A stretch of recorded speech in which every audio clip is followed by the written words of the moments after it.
I think I can sum up the show for you with one word. Nothing. Nothing? Nothing. What does that mean? The show is about nothing.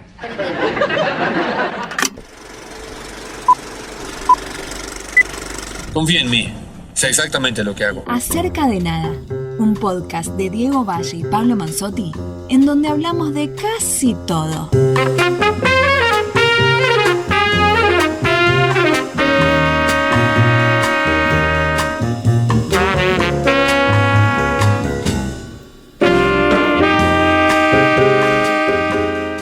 Bueno, muy bien, amigas y amigos, acá estamos nuevamente acercándonos a la nada en Acerca de Nada. Después de poco más de un año retomamos estas charlas acerca de esto que nos gusta mucho, que es la música, pero sobre todo el cine y el lenguaje audiovisual, y siempre de a dos, con mi amigo el señor Diego Valle.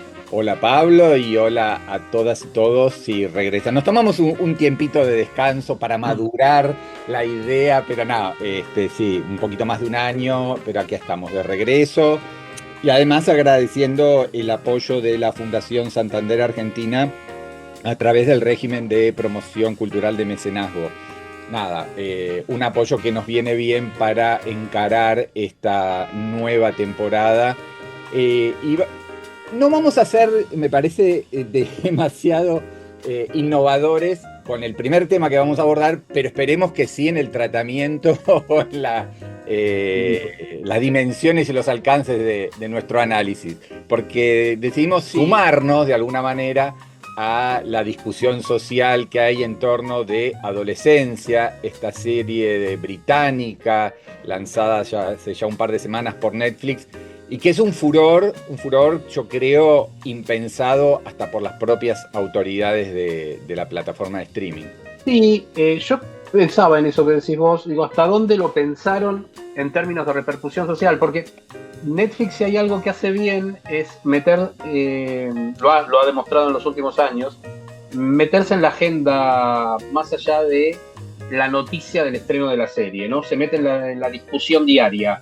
Lo ha hecho con documentales, lo ha hecho con series, a veces algo tan sencillo como con El Juego del Calamar, que es su serie más exitosa en la historia de la plataforma, y con El Juego del Calamar, al punto de discusiones de si había que verla o no por la violencia, a chicos a partir de qué edad, más allá de la consideración del producto en términos dramáticos, en términos de cómo está articulado el relato, y hasta al punto de que teníamos colegas, no del palo del análisis, que hablaban acerca del cine coreano y que nunca habían visto cine coreano, porque decían así, cine coreano, y que llamaba la atención de que fuera una serie coreana. Digo, ese tipo de discusión, y lo estoy tomando con el caso del Juego de Calamar, pero se puede trasladar a cantidad de documentales, insisto, y de series, donde se metía en la discusión diaria. Y Adolescencia ya trascendió la crítica respecto de esta miniserie de muy buena factura, ahora vamos a hablar de eso, para meterse en precisamente la discusión social, para aparecer mencionada en investigaciones, en notas de fondo, ya sea en diarios de Argentina y del exterior, donde se habla de los tópicos que atraviesa la serie Adolescencia.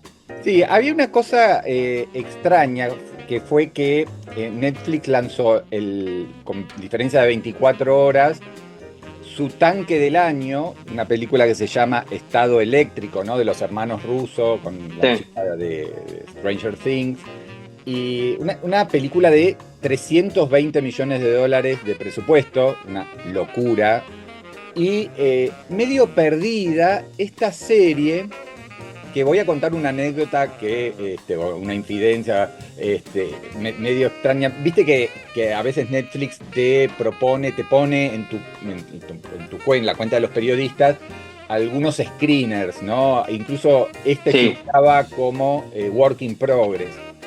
Y sí, exactamente. Que uno la pidiese, o sea que en ese sentido ellos creían que tenían algo que podía funcionar con la crítica. Ahí ponen mucho contenido coreano, ponen sus películas originales. Yo en general suelo ver 10 minutos y paso a la siguiente porque no me entusiasman en lo más mínimo. Y no tenía, la verdad, que ningún tipo de información previa de esto que se llamaba adolescencia, adolescence.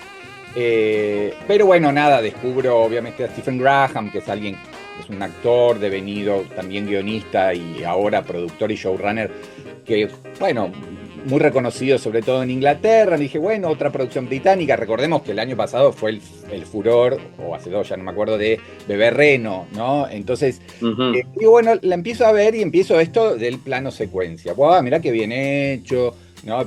El primer episodio en la comisaría, bueno, sigo viendo, el segundo episodio en el colegio, sigo viendo, el tercero, la charla psicóloga y este chico, bueno, acusado de cometer un asesinato, eso se anuncia en los primeros minutos, o sea que no es spoiler, y ya, bueno, cerrando el cuarto episodio, digo, esto es una serie muy grosa a nivel formal, muy grosa a nivel dramático, muy grosa a nivel actoral, y con temas que están muy en la discusión contemporánea, que tiene que ver, ¿no?, con el bullying escolar, el tema de las redes, la violencia digital, la ansiedad, la angustia, la soledad que esto genera, la vida en el colegio, la delincuencia infantil o adolescente, bueno, el tema de los padres, de cómo viven con culpa, toda esta cosa. Entonces digo, esto es algo, bueno, escribí bastantes días antes de que se estrenase y después me sorprendió, digo, estaba buenísimo que la gente le gustara, algo que uno también, digamos, como crítico le había puesto una calificación alta. Le digo, che, pará, esto es un fenómeno que está trascendiendo, y tomando como comparativo esta película Estado Eléctrico, hicieron en el primer fin de semana lo mismo de visualizaciones, 25 millones de visualizaciones cada una, y ya en la segunda, Estado Eléctrico, que nadie terminó discutiendo, no tiene ningún tema que socialmente relevante, se fue a pique, y la segunda semana de adolescencia tuvo la misma cantidad de visualizaciones que la primera. Quiere decir que esto funcionó en el boca en boca, esto que vos decís, los influencers o los columnistas de temas generales, en portales, en radios, en streaming, lo trabajaron de manera muy fuerte, ¿no? Así que nada, un fenómeno llamativo. A mí me pasó algo similar. Yo vi el Work in Progress que nos habían presentado, lo vi por verlo, realmente, y me enganchó desde el primer momento. No tenía idea del plano secuencia, no tenía idea, no había leído nada. El plano secuencia, bueno, se supone igual que el podcast está orientado y con seguidores que conocen del tema, pero bueno, es esta idea de hecho, una escena resuelta. En realidad son varias escenas acá porque cambia de escenario, es durante una hora, cada capítulo es un plano secuencia, no hay un corte formal, digamos, o por lo menos no visible. Es probable que haya acortes en algunos casos, Mirá, pero no Pablo, estuve leyendo entrevistas, y notas técnicas de cómo se hizo, y en ningún momento hay corte. Hay un solo corte. Hay empalme en el dron. No, En el dron, cuando sale. en un Ese momento que tienen que tampoco. atravesar una ventana. Entonces Una ventana, era claro. imposible el que el camarógrafo atravesara la Claro. ventana, entonces ahí empalmaron. Pero después, porque por ejemplo, películas como Birdman, ¿no? La de Iñárritu, Sí, está lleno de empalmes, que viste, de Palme, sí. van a negro, y entonces ahí hay un corte, y bueno, después no lo notás, Sí. obviamente. Pero en este caso no hubo, y en lo que sí iban cambiando es de camarógrafo. Tenían una cámara que no es de las mejores, pero sí de las más livianas. Ningún Que iban camarógrafo. pasando de cameraman a cameraman. Claro. Claro, Claro, porque cambiaban es de cameraman. imposible, porque no se podía subir el mismo camarógrafo al auto, por ejemplo, en la escena de inicio. Es necesario hacer un cambio, porque no pasa básicamente. Claro. Pero Hay cuestiones, igual están adaptadas, ¿no? Sí, hay escenarios adaptados seguramente también. sí, Pero sí, tenían que conseguir, por ejemplo, no sé, que cerca del colegio hubiese un lugar donde pudiese claro, sí, un lugar donde la pasa. escena siguiente, o cerca de la comisaría, entonces todo tenía que estar como cerca geográficamente. Pero en el tema del drone, no, el dron enganchan la cámara al dron, Al dron y lo levantan. y lo levantan. La Así levantan. que Sí, eso puede ser. ahí no hubo corte. Pero digo, más allá del virtuosismo formal, a mí me parece que en este caso, salvo en un par de momentos, se justifica, digamos, hay algo de la intensidad y de la continuidad y del tiempo real que funciona Claro, dramáticamente. a eso iba y me habías, para hacerme esta aclaración. Yo creo que en este caso, y estaba citando el caso no tenía información y yo suponía que lo habían realizado con algunos empalmes, vos me decís que no, lo cual en términos formales, igual yo no tengo problema con que se hagan empalmes si está bien realizado, no hay para mí un problema en términos del relato con los empalmes digitales, el caso del famoso plano secuencia El secreto de sus ojos, si se quiere, que tiene empalmes, obviamente, y están explicados en el extra de la película. El tema acá es si el uso se justificaba o no, y a mí me parece que está plenamente justificado, ¿no? Porque, sobre todo en el primer episodio, porque ya te pone en caja en la decisión de hacerlo así, te pone en caja de lo que vos vas a vivir, que es una profunda angustia y una angustia claustrofóbica. Lo que te hace el plano secuencia es que a vos te transmite esa angustia porque decís, por favor, contándome una situación tan angustiante como irrumpe la policía en una casa de clase media de Inglaterra, con una situación para arrestar de manera muy violenta incluso, ¿no? A un nene que incluso se hace pis encima cuando lo van a buscar. Todo eso es muy violento, verlo en un solo plano, sin cortes, te resulta asfixiante.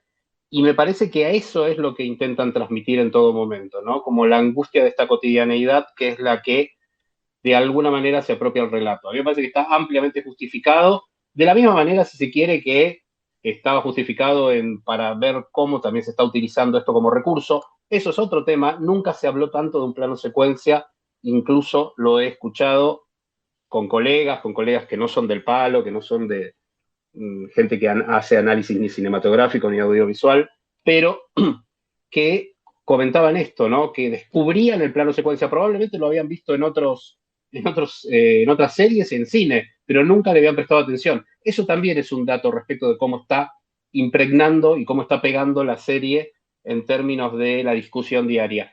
Y te decía, me parece que como está justificado en el episodio 7 de El Oso de la primera temporada, donde ese caos de la cocina, esa cosa agobiante, esa cosa que te claustrofóbica precisamente, es la que no te da tregua y ahí es donde se justifica el uso de este recurso del plano secuencia más allá del estilismo, ¿no? Sí, yo creo que hay algo también de moda, porque ahora, por ejemplo, después de adolescencia vi una que se llama The Studio, El Estudio, una serie de Apple TV+, hecha por Seth Rogen, que también es sobre un estudio de Uh-huh. cine, muy a la Robert Altman, etcétera, etcétera, y también el episodio 2 es todo un plano secuencia y los otros episodios hay muy pocos cortes, son planos secuencias de por ahí 8 o 10 minutos.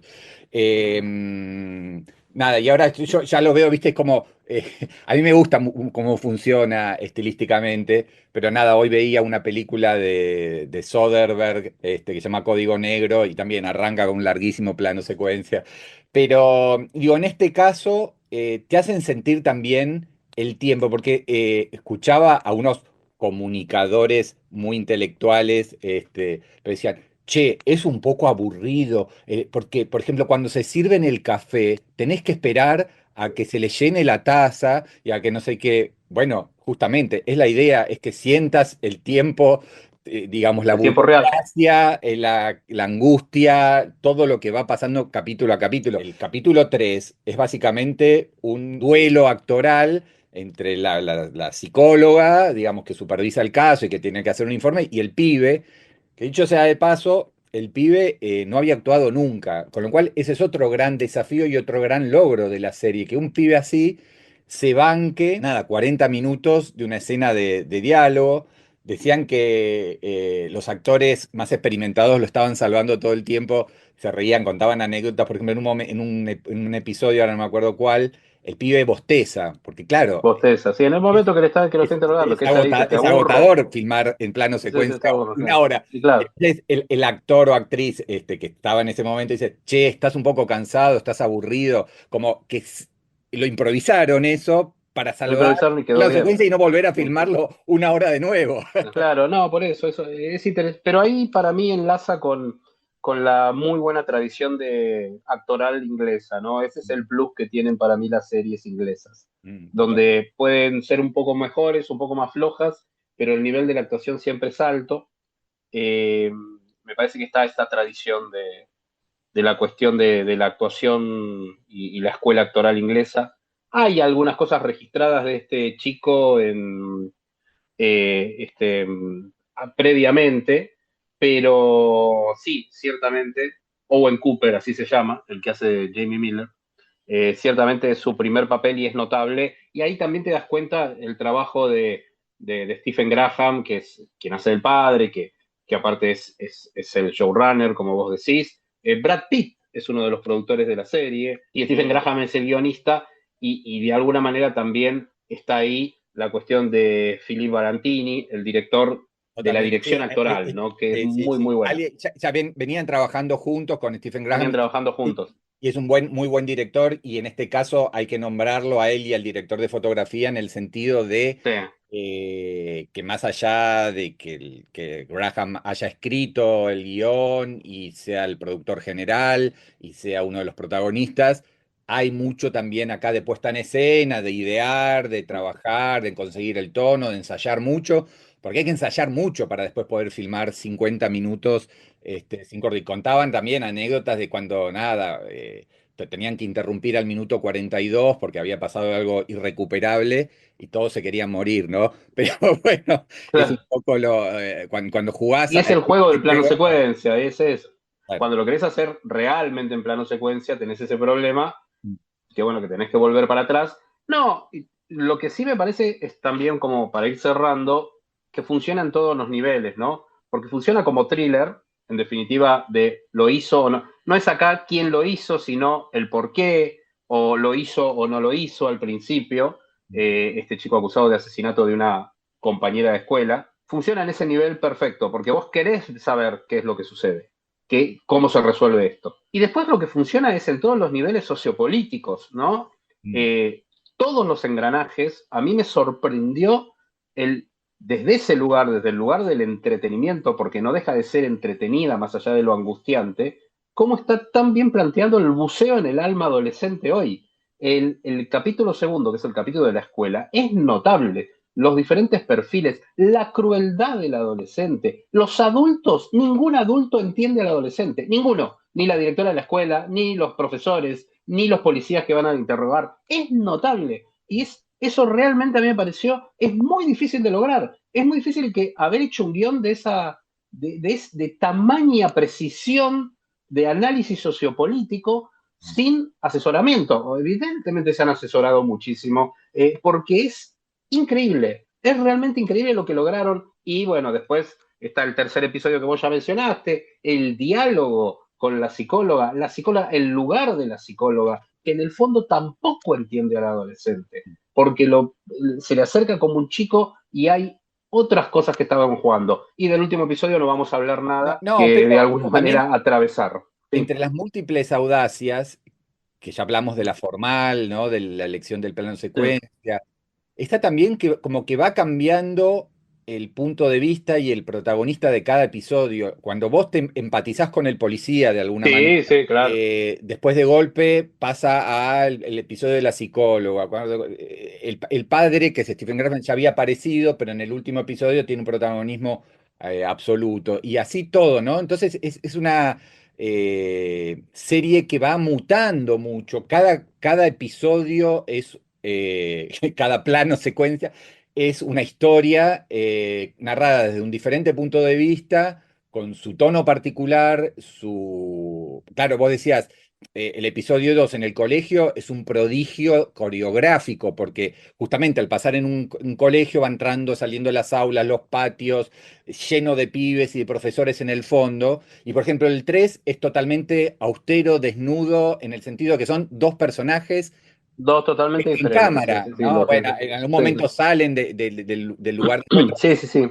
y se cruzan con alguien más, pero digo, son muy disímiles entre sí, pero el corpus es absolutamente interesante. Así que nada, Como siempre, yo me reía un poco en redes sociales porque empecé a encontrar a los haters, ¿no? A lo que decían, es una serie de mierda, totalmente inflada, vos te estás pagado por Netflix, no sé qué, Twitter X es muy eso. Entonces estaba toda la contra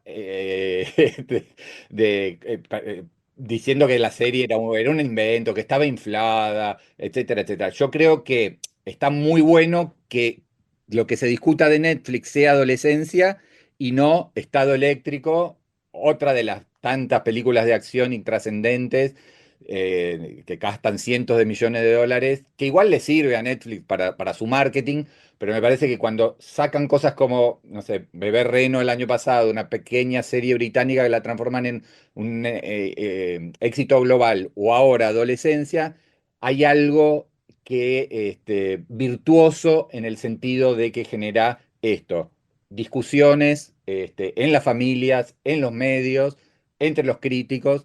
Así que nada, si todavía no la vieron, calculo que la habrán visto todos o casi todos, denle una oportunidad, son 4 episodios, no llegan a 1 hora cada uno, o sea que muy rápidamente habrán En visto un fin de semana, tranquilo se ve en un fin de semana. Dos episodios un sábado y 2 episodios un domingo. Es totalmente. un poco agobiante, eso sí, por la temática. No es para pasarla bien, para terminar contento como con estado eléctrico, digamos. Esa es la ventaja de estado eléctrico.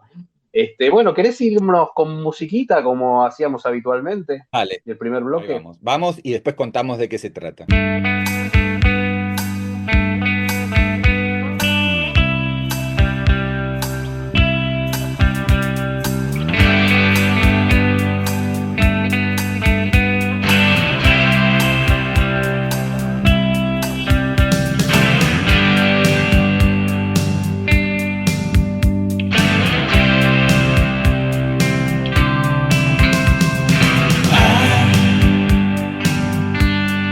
Gone to the darkness to talk and rhyme with my chaotic soul. As sure as life means nothing and all pretending nothing, and heaven I think is too close to hell.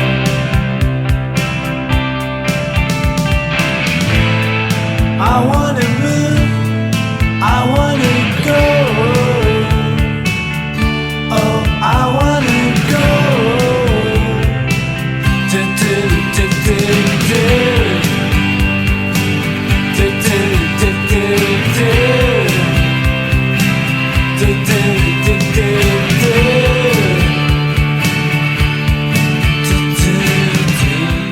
Estábamos escuchando Darklands, uno de los clásicos de Jesus and Mary Chain, que dicho sea de paso, Manzotti, podemos hacer un adelanto, como el año pasado sacaron un muy buen disco de regreso, ¿no? Mítica banda de nuestras adolescencias, nada, podemos retomarlo y a partir justamente de este nuevo álbum bucear un poco más. Pero la excusa de Jesus and Mary Chain es que el Bafisi, que siempre tiene una oferta musical muy interesante, tiene por un lado una sección que se llama música, y ahí hay un muy buen trabajo sobre Pavement, la banda indie estadounidense dirigida por Alex Ross Perry, pero este año le suman un foco, un ciclo que se llama Britannia Lado B, We Will Rock You, que son todos documentales que ya tienen unos cuantos años,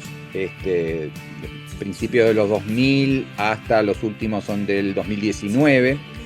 Y ahí está, entre otras cosas, y de acá venía el porqué, Teenage Superstars, que es un documental dedicado al rock y pop escocés de los años 80 y 90. Ahí aparece, entre otros, de Jesus and Mary Chain, aparece Teenage Fan Club, aparece Primal Scream, The Vicelings, bueno, un montón de Subdragons, bueno, está muy bien, yo lo había visto en su momento, el documental creo que es del 2017, Y es una de las tantas propuestas, y tiene ya a esta altura podemos decir que es un clásico, tiene sus 10 años, como Supersonic, ¿no, Pablo? Claro, Supersonic, sí. Unos documentales, diría, más íntimos y viscerales dedicados a Oasis o a los hermanos Gallagher. Sí, ese es un documental que incluso está subido completo en YouTube, que lo pudimos ver en Netflix, estuvo bastante tiempo. Supersonic de Oasis es un hermoso documental. Te guste o no te guste Oasis, me parece que hay, como para entender de la dinámica de la banda, en términos de cuando se hablaba de esto, de una banda de Manchester con esta idea del proletariado de origen y el lugar que ocupaban ellos en lo que es la clase media avenida menos, del post-thatcherismo. En esa familia es súper interesante porque hay un buceo de eso. O sea, el documental ahí arranca y termina con los famosos el Newport. De Newport. Claro. Arranca con la trastienda de Newport con 250.000 personas y de ahí va para atrás al ensayo y después va a la familia. Cada día. 200, cada día. Sí. Es una locura. Ahí se cuenta que era una locura. Cuando lanzaron la venta de entradas hubo 2.700.000 pedidos y vendieron 500.000. Dice, podríamos haber hecho 10 Newport. Y después 3 años para atrás y cuentan un poco el surgimiento a principios de los 90 hasta que graban What the Story, Morning Glory. Pero bueno, nada, no vamos a ahondar tanto en ese documental, pero nada, hay un documental de Julian Temple sobre Glastonbury. Glastonbury, saben, es el festival más grande del mundo. Cada año tocan ahí tipos realmente muy grosos. Este año, por ejemplo, aceptó finalmente tocar Neil Young en el 2025, así que nada. Y hay documentales sobre Gorillaz. Sobre Pulp, hay un documental acerca de Pulp. Claro, totalmente. Sí. Hay como 8 o 10 cosas británicas muy interesantes. Así que nada, además de la sección música, está este británico lado B, We Will Rock You. Y nos vamos de este mini foco musical, rockero, cinematográfico yo elegí algo de Pulp, sí, tenía ganas sobre todo porque conecté cuando leí que estaba este documental, que también tiene ya un tiempo, se llama Fanfare for the Common People, The Best of the Law, y The Best is the Law, perdón. Y Pulp para mí dio, cuando vino en el fines del 2023, que estuvo en el Movistar Arena, uno de los mejores conciertos que se han dado por estas tierras en los últimos 10, 15 años realmente. Uno de los mejores conciertos, me pareció. Supongo que ayuda el entorno también, el Movistar Arena es un lugar ideal para ver recitales, y bueno, haberlo visto ahí fue realmente una experiencia súper interesante. Así que ahora el complemento para quienes estuvimos ahí, de poder ver en pantalla grande Fanfare for the Common People, me parece una cosa interesante. Así que nos vamos a cerrar este segundo bloque con un tema que a mí me gusta mucho, de This Is Hardcore, que se llama TV Movie.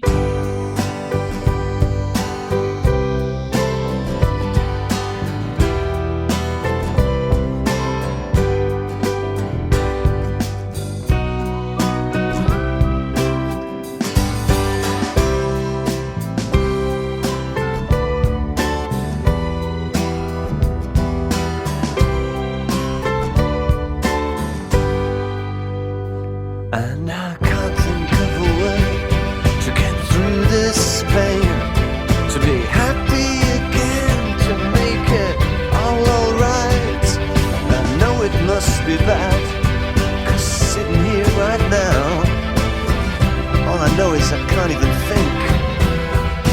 think of anything clever to say. So I say, why pretend any longer? 'Cause I need you here with me. It's obvious that I miss you so much. So please say you're gonna stay. So please say you're gonna stay.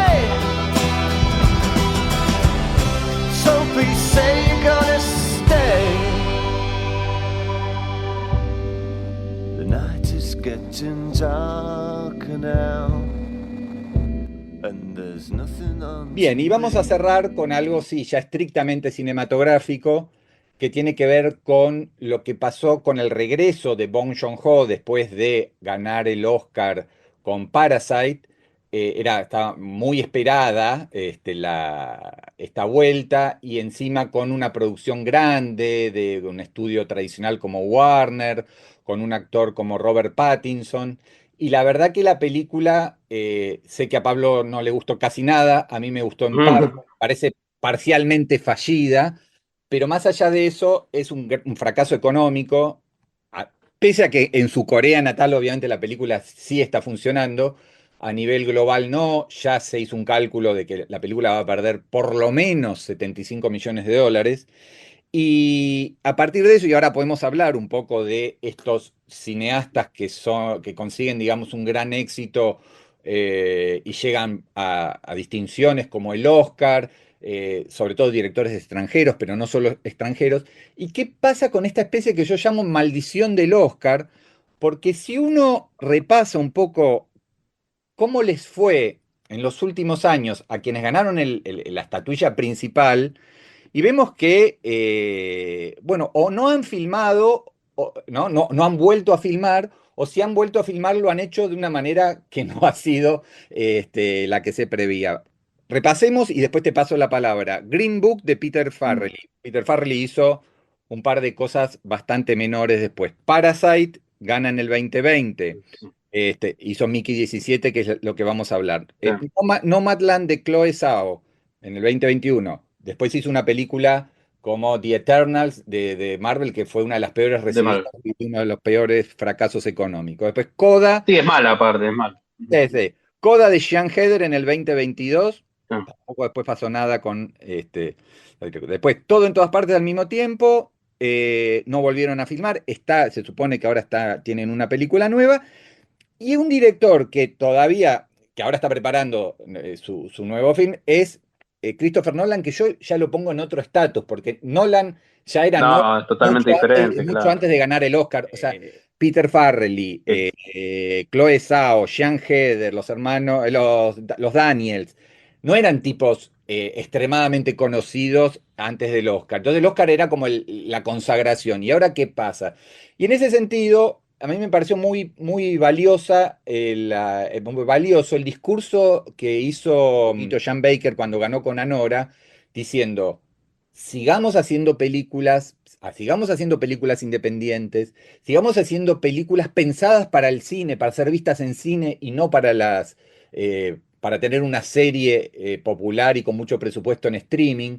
Entonces, me parece que en ese sentido él está muy atento a no repetir esta especie de tentación de hacer una película para Marvel o hacer cosas que resultan bastante intrascendentes después de ganar el Oscar. Sí, a mí me interesó de la lista que diste, yo también la cité en la radio cuando hice la columna de posterior a los Oscars, que pensaba en eso, ¿no? Por un lado es verdad lo que vos señalás, pero por otro lado también es interesante la academia en esta década, pues se podría decir a partir del 19, del 18 en realidad, podemos tomarlo todo como la década del 20, cómo viene siendo ecléctico, ¿no? Porque tenés una película como Parasite, que fue un hecho histórico no por la calidad de la película, que igual es una película buena, pero sino porque es la primera vez que gana como mejor película, una película que no es americana, básicamente. Como mejor película, no mejor película extranjera, como mejor película. Nomadland, Coda, películas más bien chiquitas, una película rarísima que se premie como Everything Everywhere All at Once, todo al mismo tiempo y en el mismo lugar. Oppenheimer, que terminó siendo una celebración del cine clásico, de un cine que ya casi no hay. Fue parte de una campaña de vuelta a las salas, en las cuales Nolan le pone mucho también esto del cine en el cine, ¿no? Y la perfección y el cuidado del lugar del director y todo eso. Y ahora Anora, bueno, termina un poco enganchando por ahí con lo que era Nomadland o Coda. Nomadland incluso con una directora mujer, en ese momento con un Me Too muy fuerte. O sea, me parece que había algo que uno lo compara con lo que fue el inicio de los 90, que tenías Los Imperdonables, El Silencio de los Inocentes, ese cine que revalorizaba el cine clásico americano de la década del 70, si se quiere, Ujú. hay como una diferencia interesante, o por lo menos intentar buscar algo. Me pareció eso por un lado. Por el otro, yo lo que creo es que lo que sucede es que el Oscar obviamente te pone en un lugar y vamos a ver qué es lo que sucede con Jim Baker. Yo le tengo fe igual al amigo Jim. Pero me parece que, bueno, hay una apuesta a voz de una industria, no deja de ser una industria. Hollywood de decir, bueno, ahora te doy todos los recursos, a ver qué te sale. Probablemente haya sido eso, y si querés nos metemos en Mickey 17. Todo eso es como un bizarro por momentos, o juega con el grotesco. Por el otro lado es una película de ciencia ficción. Obviamente está la elíptica y no tan elíptica, por momentos, crítica social de Bong Joon-ho. Me parece mucho más remarcado todo de lo que es el cine habitual de Bong Joon-ho. ¿Qué sé yo? Sí, a ver, A mí no me terminó de cerrar. Ujú.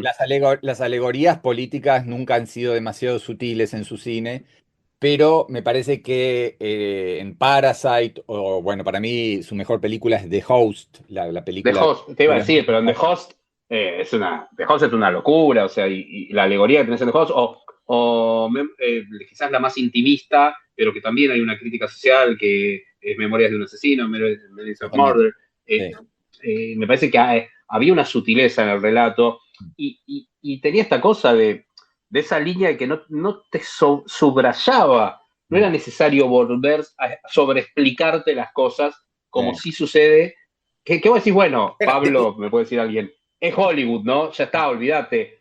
Almodóvar también ha hecho una gran película en Hollywood ahora, y La habitación de al lado, y aún así, que es una muy buena película para mí, es un Almodóvar que está más subrayado que lo habitual, digamos. Pero sí, bueno, igual quizás sea la regla, ¿no? no, pero para mí no son equiparables porque de hecho la película de Almodóvar, por más que esté hablada en inglés, está producida y financiada por El Deseo, que es su propia Está producción. bien, Pero digo, pero sí, lo que te digo es sí que con está jugando actrices. en un mercado. Ahí lo que importa es el mercado en el que jugás. O Sí, sea, sí, sí. el mercado está bien, igual lo podemos discutir, pero digo, a mí me parece que, insisto, no deja de ser una película buenísima, pero vos ves que hay cosas sobreexplicadas que no están en el cine de Almodóvar habitualmente. Y decís, bueno, ¿y la película es mala? No.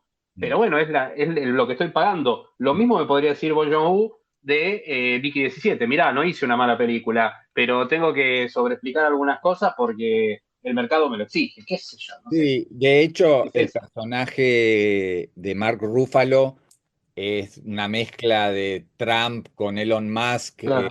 metido en una película de ciencia ficción Y sí. distópica, pero es todo como bastante, sí, bastante recalcado, subrayado, pero nada, para mí tiene que ver un poco con este poder que también les da el Oscar y les da la industria a quienes ganan el Oscar. Pensá que Parasite, que lucía muy bien, digamos, una película de un presupuesto muy manejable, 11 millones de dólares. Bueno, esta costó 120 y le pusieron 80 millones para lanzarla en Estados Unidos. Son 200 millones de dólares. Una película Claro. que se iba a lanzar mucho antes. Warner no le gustaba el corte final, estuvieron discutiendo mucho tiempo, postergaron varias veces el lanzamiento. O sea, película problemática en muchos sentidos y un agujero muy grande, que es una pena porque Warner, en la conducción anterior, que ya despidieron a todos, eh, había hecho muchas películas muy audaces, muy caras y con autores, ¿no? Hicieron costó más de 100 millones de dólares de Paul Thomas Anderson, que todavía no se estrenó, con Brad Pitt y Sean Penn. Habían hecho esta y habían hecho varias, y entonces ahora la nueva gestión medio como que está disfrutando el fracaso de los anteriores para decir, vieron, ahora vamos a hacer otra cosa. Pero nada, Sí, bueno, ahí me lo estás diciendo vos, o sea, también habría que preguntarle a Bon si en algún momento discutió un corte final en sus películas anteriores. Yo creo que ni lo discutió, yo no creo que no, Parasite lo claro haya que discutido con no, hacía alguien. lo que Entonces, quería. ¿entendés? Y ya está, ya eso te pone en otro lugar. O sea, ¿cuál es el criterio? Que por eso también es interesante lo de Oppenheimer y Chris Nolan. Chris Nolan, que vos sabés que no permite no solo no discutir el corte final de ninguna de sus películas con el estudio, sino que exige que no haya ningún representante del estudio en el set de filmación. O sea, a mí, yo no soy fanático para nada de Nolan, ¿eh? Para nada de Nolan soy Pero es un fanático. tipo, Me es un gustan tipo algunas que películas más que otras, sí, sí. pero defiendo mucho el tipo, lo defiendo muchísimo. Esta cruzada personal que hace. Me acuerdo cuando estaban por lanzar en pandemia, en medio de la pandemia, una de las primeras películas Bueno, era Tenet, sí, y nos contaban los ejecutivos, creo que era de Warner en aquel momento, sí, que lo odiaron, sí, lo odiaron. Sí. sí, que ya no lo soportaban más. Porque Ah, claro, sí, sí, él sí. impone todo, ¿no? Digamos, son presupuestos muy Sí. caros. En algunos casos, bueno, hay que hacerlo en fílmico, hay que hacerlo así, hay que hacerlo allá, hay que lanzarlo de esa manera, después hay que la copia en 70 milímetros, hay que no sé qué, que el IMAX, que esto, que el otro. Pero es un tipo que está en todo, en todos los detalles, es un obsesivo, un hinchapelotas, pero ha logrado con su poder, bueno, esto, que poder hacer lo que él quiere a gran escala, pero después, digo, Oppenheimer, yo ahora no tengo la cifra, pero hizo mil millones de dólares en la taquilla. ¿Te acordás? Era Barbie y Sí, él. sí, sí, sí, sí. Y Entonces, después no podés decirle nada. Está bien, con Tenet habrán perdido plata porque en la pandemia los lanzamientos tuvieron muy poco público, etcétera, etcétera. Fue una sí. calamidad y además es una película muy compleja. Pero Oppenheimer le debe haber dejado de ganancia no sé si uno fue Universal, cientos de millones de dólares, con lo cual él ya ahora puede decir, se hacen las cosas que yo digo. Bueno, quizás Bong Joon-ho pensó que después de Parasite, del Oscar, del primer Oscar coreano, etcétera, etcétera, etcétera, podía hacer una película como Mickey 17 con el presupuesto de Hollywood, con actores como Mark Ruffalo, Toni Collette y Robert Pattinson, pero a su usanza. Y no, terminó siendo una película muy disputada, muy tironeada, muy polémica, muy controvertida y un rojo tremendo para el estudio. Pero bueno, nada, será cuestión de seguir analizando esta especie de maldición del Oscar para ver quiénes la pueden trascender. Yo creo que Nolan, ahora que está haciendo su tragedia griega, lo va a poder hacer. Pero bueno, nada, era esto un poco lo que queríamos abordar en esta primera entrega de esta, bueno, mini nueva temporada de Acerca de Nada, ¿no, Pablo? Absolutamente. Y así es como llegamos al final para compartir con ustedes esto, que no es otra cosa que, por un lado, que sea sugerencias para que vean cosas que quizás no hayan visto, análisis para que sumen a eso que ven y que de alguna manera siempre la idea del análisis es que uno pueda disfrutarlo más y también discutir, desde ya que discutir y bueno, y que llegábamos un poco a esta nueva temporada que nos va a acompañar en diferentes momentos de este 2025. Un abrazo Bueno, grande, Pablo, y gracias a todas y a todos los que escuchan Acerca de Nada. gracias, chau.